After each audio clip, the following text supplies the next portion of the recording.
insisted that I come here because his brother, my uncle, graduated here in the 50s and went through the ROTC program.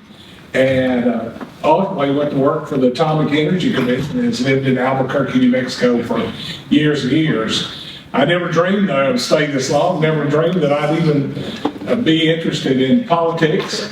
My first kind of soiree into that was the school board, and that's when Lee Bartless and I ran against each other, and I considered the Bartleses friends for a long time. Let me just say one thing that I say over and over and over again, and as I've talked to Dr. Bartless and other doctors who are part of this, Dr. Russell Pig and others, is Florence is an absolute jewel.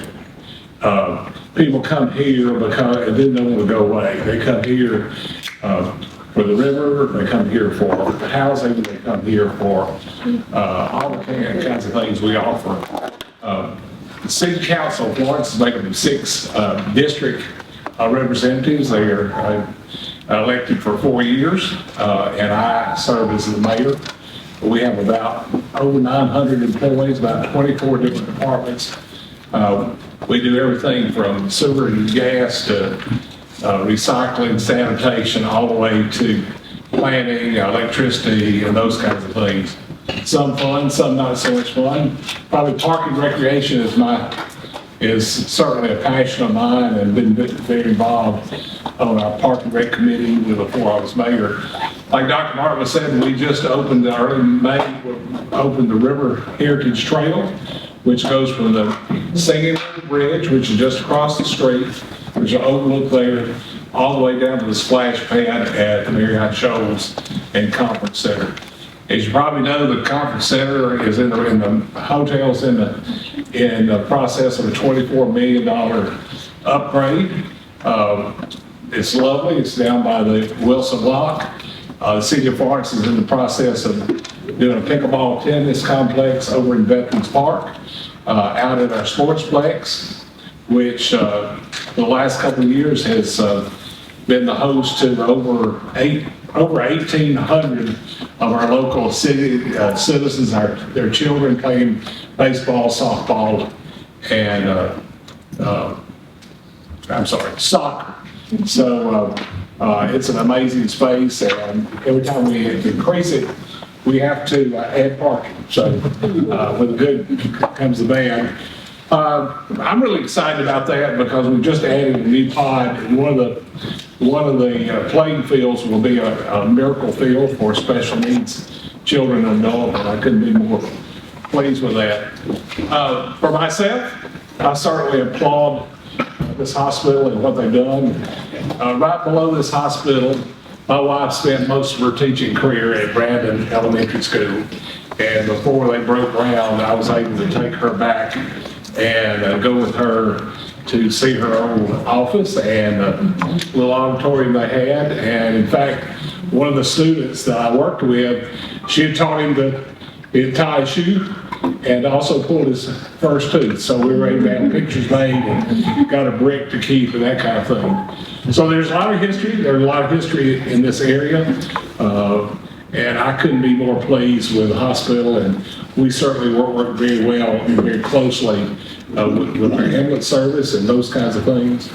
So I welcome you here, want the best for you, and I know the thing that really impresses me the most when I hear doctors talking about working with you is your care for patients. And for me, that's the most important thing, especially as I age and I need to see physicians more often. I certainly want the best care, compassionate care, and I would urge you that as you move forward, take that to heart and be the best you can be.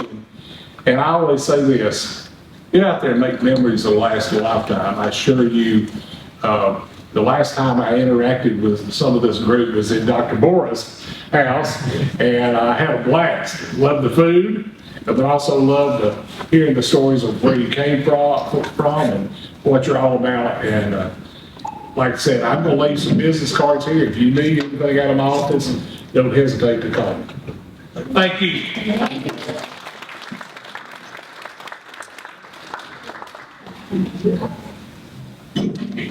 And I'm sure Dr. Petterton would be happy to have anybody join them at the city council meetings on a regular basis if anybody would like to participate. As long as you don't have anything bad to say. Okay. Thank you. Our speaker just stepped out on an urgent call. Okay, he'll be back in a second. Many of you probably don't know Dr. Narahari. Okay, he is our program director of psychiatry. You won't see him often in this hospital because they're located primarily at Shoals Hospital. Although, are the psych residents, there's some of you here. Yeah, there we go. Okay, a number of them are here for orientation talks and such. And they'll be rotating through with you guys on the medical service from time to time.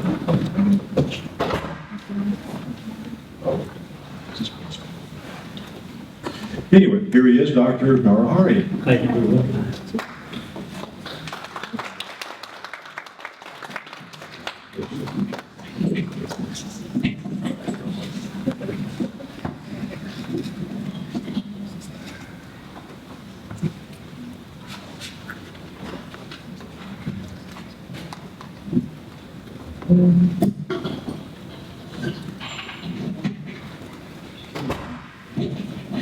You can see him?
Good afternoon, everyone.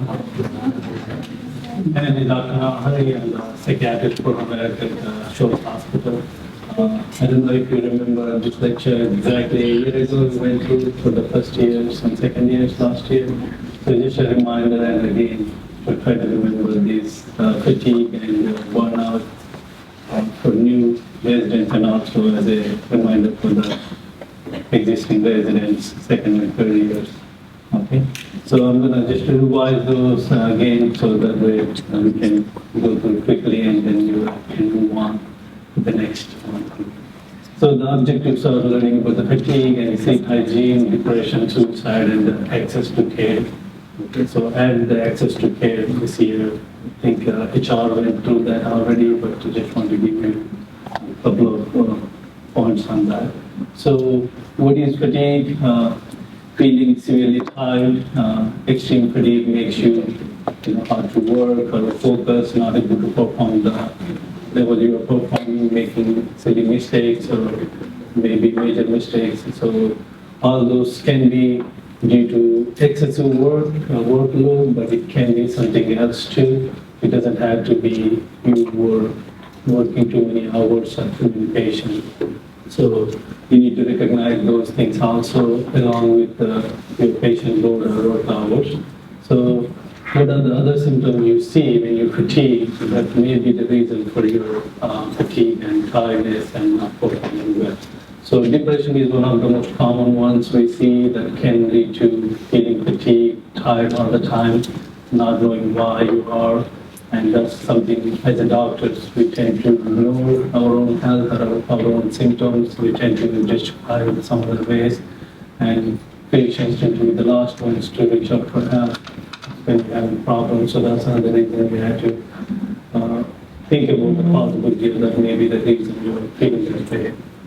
And also the other things comes with it, all those are part of the symptoms of depression that further helps you understand that maybe you're experiencing some depression and that lead to fatigue. It can be boredom in patients and some of the weakness and some of the medical issues you may have or anxiety, all those things we need to consider when you're feeling fatigue that may need to be taken into the consideration to address those things.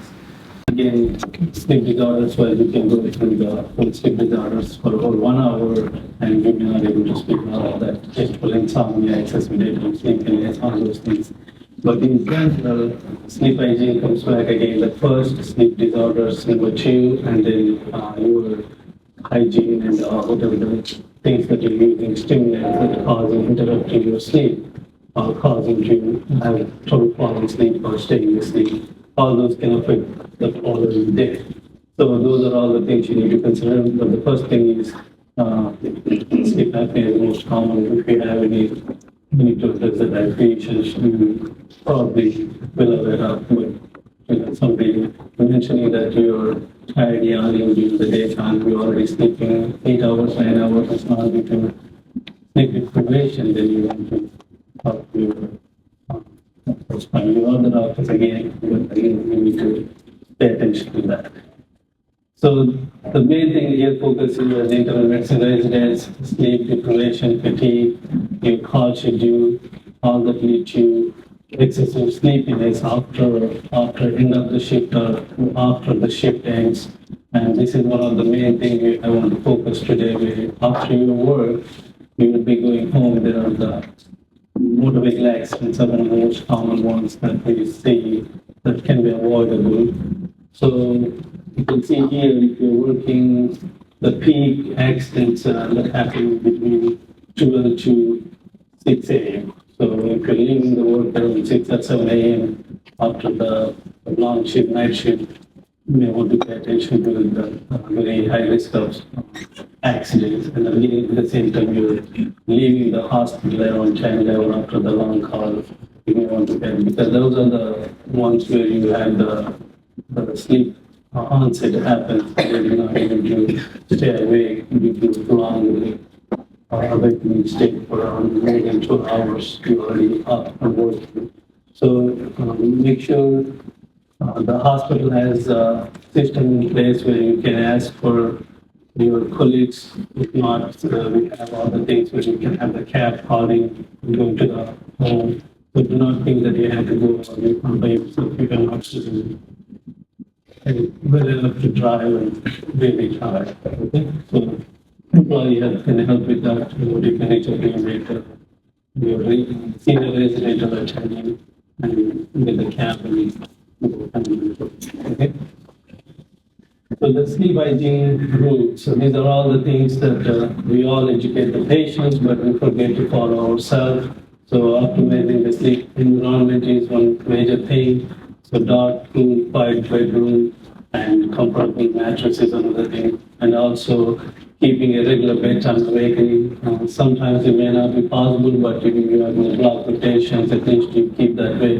I believe the programs try their best to arrange the schedules in a way that doesn't interrupt the sleep cycle that much, but at least you're going to have 4 weeks at a time at same schedule. So you make sure you keep your bedtime awakening time at the same time so that it's easy to fall asleep. And relaxation activities before bedtime, listening to music, not watching the phone. That's one of the major things we noticed that cell phone scrolling down the TikTok or Facebook that lead to the light itself can trigger you if you're not able to fall asleep. And you are in a peak sleep, you are about to go to sleep, but you're scrolling through the phone for 30 minutes or so that lead to insomnia triggering and they're not able to sleep for next 2 hours. So avoid the phone. That's one of the biggest problem with a lot of the teenagers, adults also having trouble with it. Okay?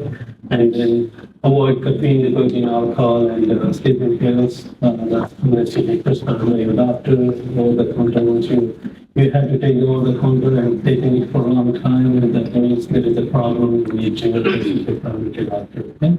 So don't try to self-medicate yourself because there is no shame in getting the treatment that you need. We're all human beings. Okay? So this happens quite often. Doctors tend to self-medicate. Starts with over-the-counter sleeping pills, that's going to alcohol, then goes to dangerous. So we don't want to get to that will get the help you need as soon as possible when you want to see that. So the caffeine, we can talk about that next, but avoid the caffeine at certain times, the half-life of caffeine and when not to drink, all those things. The next slide, I can go over that. And also light exposure, all those things. Avoid bright light exposure. This is also talked about in other programs. If possible, leaving the work before full sunlight. If you're working at night time and about to go home to take a nap, directly go home and take a nap, not try to do other things. Once you start staying up to 9 o'clock, then try to go to sleep, you may not be able to fall asleep. The circadian rhythm kicks in, the bright light may interfere with your sleep. Okay, so if possible, directly. Winter times it's easy, but summer times it be sunlight by 7. Try your best to get home, keep it dark, and go to sleep, wake up, then do the other chores that you need to do when you wake up. And the regular exercise is very important. As a resident, you're all busy, but this is one of those where you are investing in yourself by keeping your body healthy. All your hard work is waste if you're not healthy to see the best outcomes unless you become a doctor if you're not healthy. So make sure you invest in yourself by doing regular exercise. That's one of the best things you can do, at least 30 minutes running or jogging, whatever that you like. Okay? That's one of the key things you need to. We are all busy, but you have to find a way to. Okay, that's an excuse in my opinion when you say I'm busy. Okay? And then of course strategic napping. This is the one that difficult to do, but you have to be planning well and say no to your friends, not chit chat with friends. Those are the small brief periods you may have. You can take a nap, but you're out with your friends at the end of the shift or in between. So those are the things. So nap length is one of the key things. I talked about the sleep fellows and the doctors who mentioned that these techniques works pretty good. So when you have excessive sleepiness, you take a brief nap. Less than 30 minutes is recommended because that's where you go to stage 1, stage 2 sleep, and when you wake up from that brief nap, you're not going to have the sleep inertia.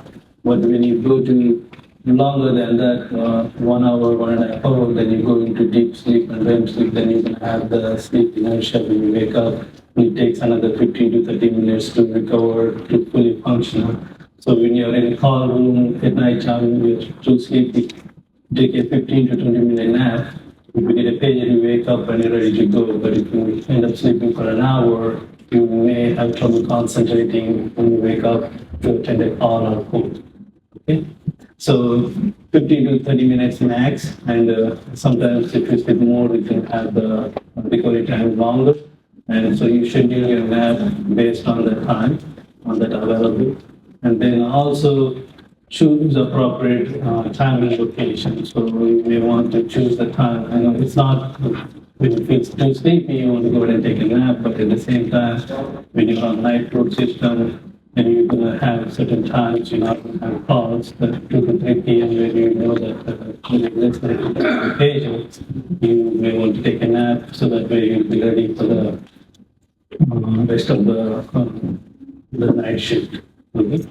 So this here, you can see here the circadian rhythm window of opportunity 2 to 5 a.m. will be the most peak sleepy time when you're working. Then that's where you want to take a brief 30-minute nap or 15 minutes, so that the rest of the until 7 o'clock you can perform actively. The same thing here, 2 to 5 p.m. will be the more, and during the daytime it's hard to take a nap, but after the rounds your attending is gone and you finish with your notes, instead of running for chores, maybe you want to take a brief nap in your car room. That will help you fresh until 8 p.m. So I know these are all the things, that's why I said it's difficult, but if you plan well, you can do it. Okay? Consider this is another last thing. I know it sounds kind of tricky, but I looked up again and again, and it is actually proven research that if you drink caffeine like 200 to 300, that's equal to almost a cup of coffee. Before going to sleep, they said it reaches the peak in 30 minutes. When you wake up, you're ready to go. You don't have the sleep inertia on. So that's one of the tricks that they recommend you can use. So that's when maybe one of the people say, I drink coffee and then I end up going to sleep because it doesn't work right away. It takes up to 15 to 20 minutes to kick in.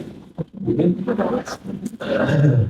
So a couple of quick, here you can look it up on the caffeine content. We may not look at the labels properly all the time, but the most commonly you might pick up a Starbucks coffee or a coffee from the cafeteria. You're going to look at around 300 to 150 to 350 milligram. That's a pretty significant amount. So don't try to drink too many. So how long it takes? 30 minutes to reach the peak, but the half-life is 6 hours.